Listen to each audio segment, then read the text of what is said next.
कौटुंबिक वादाचा भयंकर शेवट. मुलाने केला चाकू भोगसून पित्याचा खून.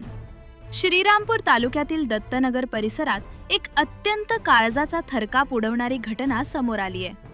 किरकोळ कौटुंबिक वादाचे पर्यावसान भीषण हत्येत झाले असून एका 30 वर्षीय मुलाने आपल्या 65 वर्षीय पित्यावर चाकूने सपासप वार करून त्यांची निर्घृतृण हत्या केली आहे.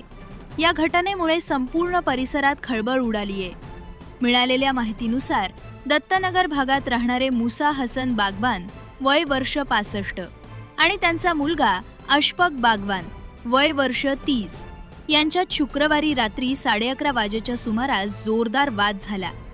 हा वाद इतका विकोपाला गेला की रागाच्या भरात असलेल्या अशफकने घरातील चाकूने वडिलांवर सपासप 4 वार केले. या भीषण हल्ल्यात गंभीर जखमी झालेल्या मुसा बागवान या साखर कामगार रुग्णालयात दाखल करण्यात आले.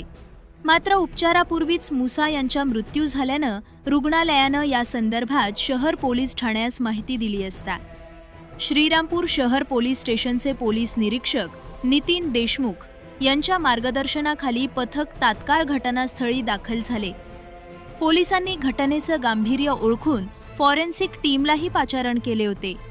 अवघ्या काही तासातच पोलिसांनी कौशल्यानं तपासचक्र फिरवून संशयित आरोपी मुलगा अशफक बागवान याला ताब्यात घेतले.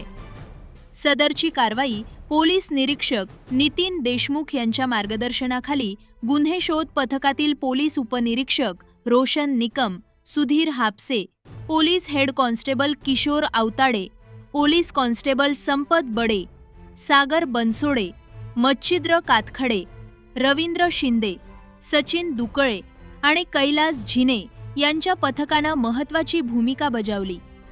सध्या श्रीरामपूर शहर पोलीस ठाण्यात गुन्हा दाखल करण्याची प्रक्रिया सुरू असून पोलीस अधिक तपास करत आहेत.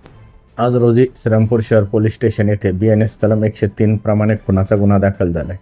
त्यातील हकीकत अशी आहे की यातील मयत मुसा बागवान याच्या असलेल्या प्रेम संबंधाबाबत काल रात्री 11 वाजताच्या दरम्यान त्याचा मुलगा नामे अशफक बागवान याने त्याला जाब विचारला. त्या जाब विचारल्यावरून त्यांच्या आपसात वादावादी झाली. सदर वादावादीमध्ये आरोपी अशफक बागवान याने त्याचे वडील मुसा बागवान यांचा चाकूचे वार करून खून केलेला आहे. सदरबाबत श्रीरामपूर शहर पोलीस स्टेशन येथे गुन्हा दाखल करण्यात आला असून आरोपीला ताब्यात घेण्यात आले. पुढील कार्यवाही करण्यात येत आहे.